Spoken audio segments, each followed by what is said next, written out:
TVS YouTube వీక్షకులందరికీ నమస్కారం. నేను మీ డాక్టర్ నావులపల్లి మహేష్ చంద్ర భరద్వాజు, హైదరాబాద్ నుంచి. ప్రతి మనిషికి ఏ విషయంలో అయినా రెండు మార్గాలు ఉంటాయి. ఉదాహరణకి దాని ఆప్షన్స్ అని కూడా అంటారు స్టైల్గా ఇంగ్లీష్లో. కర్మ ఏంటంటే కొన్ని పదాలు ఇంగ్లీష్లో హిందీలో కానీ చెప్తే కానీ అర్థమయ్యలేదు, తెలుగు గ్రాడ్యువల్గా తగ్గిపోతున్నది. సరే, అది వేరే విషయం. ప్రతి మనిషికి రెండు రకాల మార్గాలు ఉంటాయి. ఉదాహరణకి నువ్వు ఒక వెహికల్ డ్రైవింగ్ చేసినావు, లేదు రోడ్డు మీద నడిచినావు. నడవడం కావచ్చు, డ్రైవింగ్ చేయడం కావచ్చు, 2 వీలరా 4 వీలరా తర్వాత విషయం.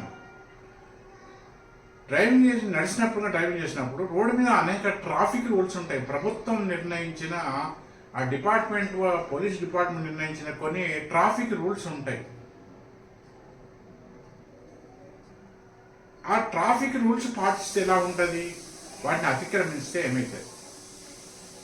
ఈ ట్రాఫిక్ రూల్స్ అనేది డిపార్ట్మెంట్ వాళ్ళు ప్రజల క్షేమం కోసం పెట్టేది తప్ప కానీ వాళ్ళ స్వలాభం కోసం కాదు. ఎప్పుడైతే నువ్వు రూల్స్ అతిక్రమించే వరకు నీ తెరువు ఏ పోలీసు రాడు. అతిక్రమించినప్పుడు ఏమవుతుందంటే పెనాల్టీ పడుతుంది, ఇంకా యాక్సిడెంట్ కూడా అవుతుంది, కేసులు అవుతాయి, ప్రాణాపాయం కూడా జరగవచ్చు. అలాగే వంట వండేటప్పుడు వంట వండాక వేడి గిన్నె కాలకుండా దించడం మంచిదా, కాలినాక ఆయింట్మెంట్లు ఉన్నాయి, యాంటీబయాటిక్స్ తర్వాత సంగతి చూసుకుందాం అనుకుంటారు. అంటే ఒక రోడ్ యాక్సిడెంట్ అయినాక చూసుకుందాంలే, మనకు తెలిసిన వకీళ్ళు ఉన్నారు, తెలిసిన డాక్టర్లు ఉన్నారు అనుకుంటే దానికి చెప్పేది ఏం లేదు. అలాగే నిత్య జీవితంలో నీకు సమస్యలు రాకుండా ఉండాలి అంటే వాటిని ప్రికాషన్స్ అంటారు. ప్రికాషన్స్ అనేది, ముందు జాగ్రత్త అనేది ఒక వ్యాక్సినేషన్ లాంటిది. వ్యాక్సినేషన్ ఆ మధ్యన చాలామంది కరోనా వ్యాక్సినేషన్, అలాగే చిన్నపిల్లలకు పోలియో, బీసీజీ ఏమేమో మనం వ్యాక్సినేషన్ ఇప్పించుకుంటాం కదా. ప్రతి ఒక్కళ్ళు వాడు చిన్నగా ఉన్నప్పుడు తీసుకున్నారు, వాళ్ళ పిల్లలు కూడా చేయించి ఉంటారు. చేయించకుండా ఏమవుతుంది? వ్యాక్సిన్ చేయించకుండా ఏమవుతుంది? అది వెండి తెర మీద చూడాల్సి వస్తుంది. వ్యాక్సినేషన్ నేర్చుకోకుండా ఏమవుతారండి?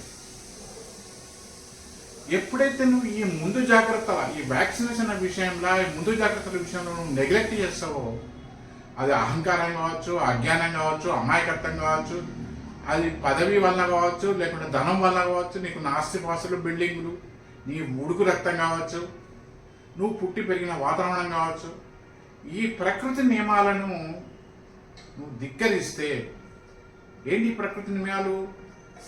పంచభూతాలు, నవగ్రహాలు, అష్టదిక్పాలకులు, వీటి యొక్క వివరాలు దేంట్లో ఉంటాయి? జ్యోతిషం, సంఖ్యాశాస్త్రం, వాస్తుశాస్త్రాలలో ఉంటాయి.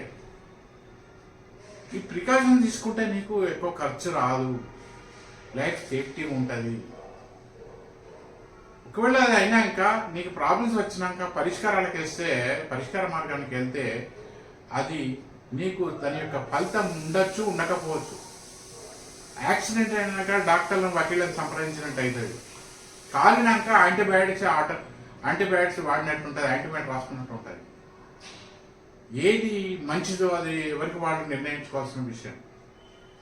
మంచి నిశ్చాతపరుడు, నీకు మంచి అనుభవజ్ఞుడు, నిజాయితీపరుడు, నిశ్చాతుడు, కాస్త జ్ఞానం ఉన్నవాడు, అనుభవజ్ఞుడు కావాలంటే మీరు మీ పితృదేవతలను, మీ కులదైవాన్ని నమస్కరిస్తే మీకు సరియైన సలహాలు ఇచ్చే వాళ్ళు దొరుకుతారు.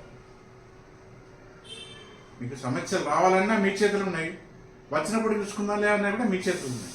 అందు గురించి ఎవ్వరు జాతకాలు, వాస్తులు, సంఖ్యాశాస్త్రాలు పాటిస్తారా లేదా అనేది వారి యొక్క వ్యక్తిగత కర్మలను బట్టి ఉంటుంది. పాపకర్మలు అనుభవించాలని ఎప్పుడు తెలుసో తెలియక ఈ భూమి మీద పుట్టినాక చేసిన పాపకర్మలను బట్టి అనుభవించాల్సి ఉంటే వాటికి వీటికి కేర్ చేయరు. ఈ ప్రకృతి నియమాలకు తెలియదు. వెనకడెక్కడ ఈ వాస్తులు ఉన్నాయి, వెనకడెక్కడ జాతకాలు ఉన్నాయి, ఎక్కడి సంఖ్యాశాస్త్రం, ఇలాంటి ఆర్గ్యుమెంట్ వాదనలకు దిగుతారు, మూర్ఖంగా ప్రవర్తిస్తారు.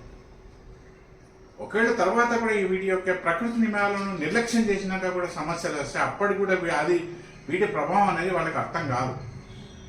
మనకు కండ్ల పొరలు వస్తే దృష్టిలోపం ఎలా ఏర్పడుతుందో అలాగే మనిషి యొక్క అహంకారం, గర్వం, మూర్ఖత్వం, అమాయకత్వం వగేరా వగేరా వగేరా అని వాటి వల్ల వాటి ప్రకృతి నియమాలను కేర్ చేయరు.